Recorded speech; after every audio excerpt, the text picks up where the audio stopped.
Food தான் வந்து இங்க நேஷனல் ஃபுட்டுன்னு சொல்றாங்க. கல்யாணத்துக்கு முன்னாடியே இல்ல கல்யாணம் ஆகாமையே வந்துட்டு இங்க பேபி குழந்தை பெத்துக்கிறது வந்து இங்க வந்து ரொம்ப லீகல். கிச்சன்ல தான் வந்துட்டு வாஷிங் மிஷின் இருக்கும். ஏன் எங்க வீட்ல கூட கிச்சன்ல தான் வந்துட்டு வாஷிங் மிஷின் இருக்கு. ரொமான்ஸ் இன் பப்ளிக் வந்து இங்க ரொம்ப ரொம்ப வந்து காமன். இங்க டாய்லெட்ல வந்துட்டு பாத்தீங்கன்னா ஜெட் ஸ்ப்ரே வந்து வச்சிருக்க மாட்டாங்க, அதாவது தண்ணி இருக்காது. எம்ஆர்பி வந்து எதுக்குமே கிடையாது. Hi friends, welcome back to our channel. இது தமிழ் ஃப்ளூயன்சர். இன்னைக்கு நம்ம சேனல்ல என்ன வீடியோ வந்து நீங்க பார்க்க போறீங்கன்னு பாத்தீங்கன்னா, லண்டனுக்கு நாங்க வந்து ஒரு 1.5 வருஷம் ஆச்சு. ஸோ நாங்க இங்க வந்ததுல இருந்து பார்த்த கல்ச்சரல் டிஃபரன்ஸ், அதாவது கல்ச்சரல் ஷாக்குன்னு சொல்லலாம், கலாச்சார அதிர்ச்சி. ஓகேவா? ஸோ வியர்டான திங்ஸ்லாம் வந்து நாங்க வந்து என்ன பார்த்தோம், என்ன நினைக்கிறோம் அப்படிங்கறத வந்துட்டு உங்க கூட நான் ஷேர் பண்ணிக்க போறேன்.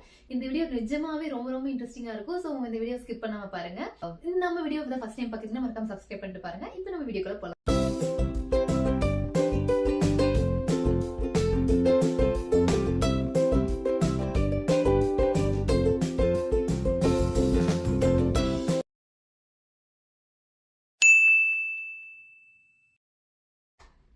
ஃபர்ஸ்ட் பாயிண்ட், லண்டனோட தேசிய உணவு என்னவா இருக்கலாம், நேஷனல் ஃபுட் வந்து என்னவா இருக்கலாம்? ஒன்று பர்கர், பீஸா, சாண்ட்விச் இந்த மாதிரி ஏதாவது யோசிச்சிருப்பீங்க இல்லையா? கண்டிப்பா அந்த மாதிரி தான் இருக்கும். பட் ஆனா வந்துட்டு நம்ம ஊர் ஃபுட்டு தான் வந்து இங்க நேஷனல் ஃபுட்டுன்னு சொல்றாங்க. சிக்கன் டிக்கா மசாலா தான் வந்துட்டு இங்க வந்து நேஷனல் ஃபுட். அதுவும் வந்துட்டு ஓட் பண்ணி இங்க வந்து செலக்ட் பண்ணிருக்காங்க. மக்களுக்கு வந்துட்டு இந்த ஃபுட் தான் ரொம்ப பிடிச்சிருக்கான். ஸோ இது நோட் பண்ணிக்கோங்க. நம்பர் 2 வந்துட்டு இங்க டேப் வாட்டர் தான் வந்துட்டு எல்லாருமே குடிப்பாங்க.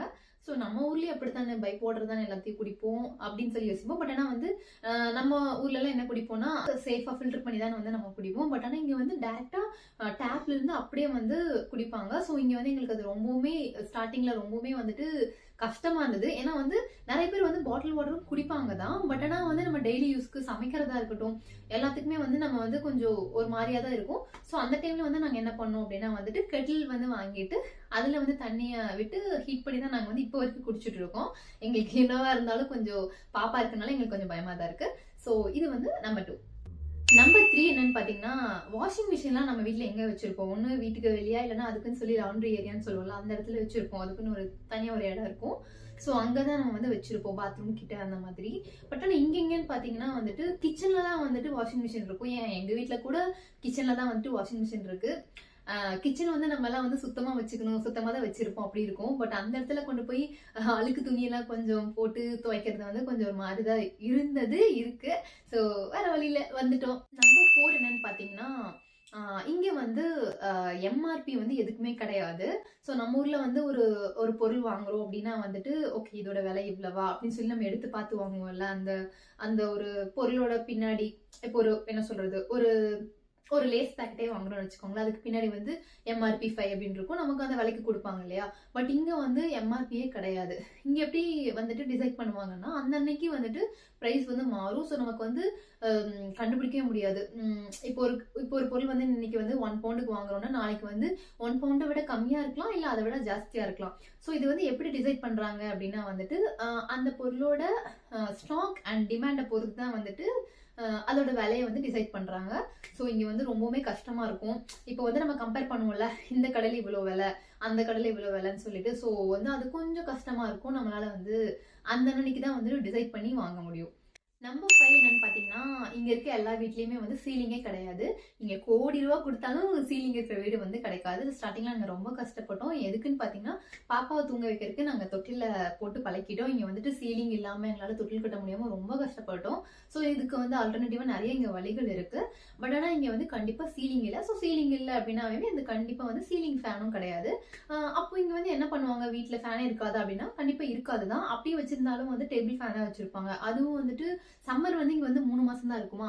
ஸோ அதுக்காகலாம் யாரும் இன்வெஸ்ட் பண்ண மாட்டாங்க. ஸோ டேபிள் ஃபேன் அந்த மாதிரி தான் வந்துட்டு ஏர் கூலர் இல்லைன்னா டேபிள் ஃபேன் இதுதான் வந்து வச்சுக்குவாங்க. நான் எங்க வீட்லயே அதான் இருக்கு. ஸோ இப்போ இங்க என்ன இருக்குன்னு பாத்தீங்கன்னா வந்து அதுக்கு மாறா வந்து ஹீட்டர் தான் வச்சிருப்பாங்க. ஏன்னா இங்க வின்டர் தானே, ஸோ ரொம்ப குளிரும். ஸோ அதுக்காக வந்து ஹீட்டர் தான் வச்சிருப்பாங்க. பட் ஃபேனு ஏசியை விட வந்து ஹீட்டரோட கரண்ட் பில் வந்து இங்க வந்து ரொம்பவுமே வந்து அதிகம். அது இன்னொரு வீடியோவில் பார்க்கலாம். ஸோ நம்பர் 6 என்னன்னு பார்த்தீங்கன்னா, இங்க வந்து பிஃபோர் மேரேஜ் இல்லைன்னா வந்து மேரேஜே இல்லாம கூட வந்து பேபி வந்து இங்க லீகல். அதாவது கல்யாணத்துக்கு முன்னாடியே இல்ல கல்யாணம் ஆகாமையே வந்துட்டு இங்க பேபி குழந்தை பெத்துக்கிறது வந்து இங்க வந்து ரொம்ப லீகல்.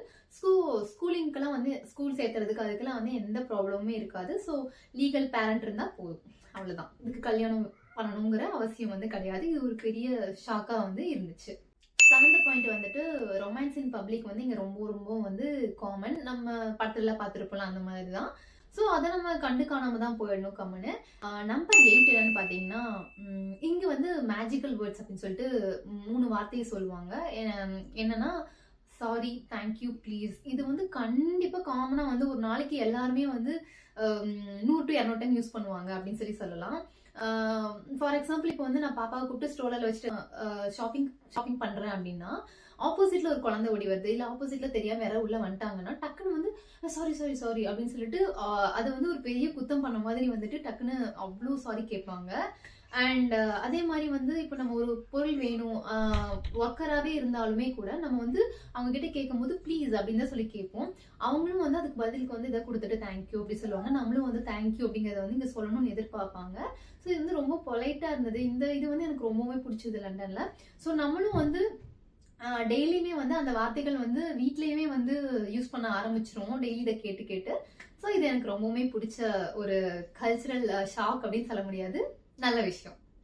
நம்பர் 9 வந்து என்னன்னு பார்த்தீங்கன்னா, இங்க டாய்லெட்ல வந்துட்டு பார்த்தீங்கன்னா ஜெட் ஸ்ப்ரே வந்து வச்சிருக்க மாட்டாங்க. அதாவது தண்ணி இருக்காது, டாய்லெட் பேப்பர்ஸ் தான். ஸோ இது வந்து ரொம்பவுமே நம்ம இந்தியன் கல்ச்சருக்கு வந்துட்டு அப்படியே வேற மாதிரி இருக்கும். நம்பர் 10 என்னன்னு பார்த்தீங்கன்னா, இங்க வந்து ஒரு சில விஷயத்துக்கு வந்துட்டு அப்பாயின்மெண்ட் வந்து கொடுத்துருப்பாங்க. அதாவது இப்போ ஒரு ஹாஸ்பிட்டலே போறோம் அப்படின்னா வந்துட்டு உங்களுக்கு அப்பாயின்மெண்ட் வந்து 11 மணி அப்படிம்பாங்க, இல்ல 11:15 அப்படின்னு சொன்னா நீங்க ஆன் டைமுக்கு கண்டிப்பா அந்த டைமுக்கு மட்டும்தான் இருக்கணும். ஒரு 5 to 10 மினிட்ஸ் லேட் ஆனா கூட அவங்க வந்து கண்டிப்பா அலோவ் பண்ண மாட்டாங்க. நெக்ஸ்ட் டே இதுக்காக நீங்க வந்து அப்பாயின்மெண்ட் போடுற மாதிரி இருக்கும். அதே மாதிரி இப்போ வந்து லேண்ட்லார்ட், இங்க வந்து லேண்ட்லார்ட்னு சொல்லுவாங்க வீட்டு ஹவுஸ் ஓனரை. அவங்க உங்க வீட்டுக்கு வராங்க அப்படின்னா கூட வந்துட்டு ப்ரையரா வந்துட்டு இன்ஃபார்ம் பண்ணிட்டு நான் இந்த டைமுக்கு வரேன் அப்படின்னு சொல்லிட்டு தான் அந்த டைமுக்கு தான் வருவாங்க. அப்படி இல்லைன்னா வந்து ஐ மீன் மேக்ஸிமம் வந்து நம்ம கிட்ட தான் கேட்பாங்க, உங்களுக்கு எப்போ வந்து கன்வீனியன்ட்டா இருக்கும் இந்த டைம் சொல்லுங்க அப்படின்னா அந்த டைமுக்கு கரெக்டா வருவாங்க. ஸோ இங்க வந்து டைமிங் வந்து பயங்கரமா வந்து கீப் அப் பண்ணுவாங்க. இப்போ எங்க வீட்டுக்கு வழியா வந்து பாத்தீங்கன்னா கன்ஸ்ட்ரக்ஷன் ஒர்க் போயிட்டு இருக்கு. மார்னிங் 8 o'clock அப்படின்னா கண்டிப்பா 8 o'clock வருவாங்க. ஈவினிங் 4 o'clockனா கண்டிப்பா அந்த டைமுக்கு போயிடுவாங்க. 5 மினிட்ஸ் வந்து அவங்க லேட்டாவும் வர மாட்டாங்க, லேட்டாவும் கிளம்ப மாட்டாங்க. அவங்களோட ஒர்க் என்னவோ அந்த டைம்ல கரெக்டா வந்துட்டு அதை முடிப்பாங்க. ஸோ இது சில விஷயங்கள் வந்து பாத்தீங்கன்னா நம்ம ஊருக்கும் இங்கேயும் வந்து பாத்தீங்கன்னா கல்ச்சரல் டிஃப்ரெண்ட்டும் சொல்லலாம். ஐ மீன் கல்ச்சரல் ஷாக்காவும் இருந்துச்சு. சிலது வந்து நம்மளும் சில விஷயங்கள் வந்து எடுத்துக்கலாமே அப்படிங்கிற மாதிரி இருந்துச்சு. இது வந்து வெறும் பார்ட் 1 தான். பார்ட் 2ல வந்துட்டு இன்னும் நிறைய விஷயங்கள் வந்து இருக்கு. ஸோ அதெல்லாம் நம்ம தெரிஞ்சுக்கணும் அப்படின்னு நினைச்சீங்கன்னா மறக்காம நம்ம சேனல் சப்ஸ்கிரைப் பண்ணிக்கோங்க. உங்களுக்கு நான் சொன்னதுலேயே வந்துட்டு எது ரொம்ப வியர்டா இருந்தது அப்படிங்கறத மறக்காம கமெண்ட் பண்ணுங்க. அது போக வந்துட்டு லண்டன் பத்தி நான் சொல்லாதது கூட உங்களுக்கு ஏதாவது தெரிஞ்சு அப்படின்னா வந்து மறக்காம கமெண்ட் பண்ணுங்க, நான் தெரிஞ்சுக்கிறேன். தேங்க்ஸ் ஃபார் வாட்சிங்.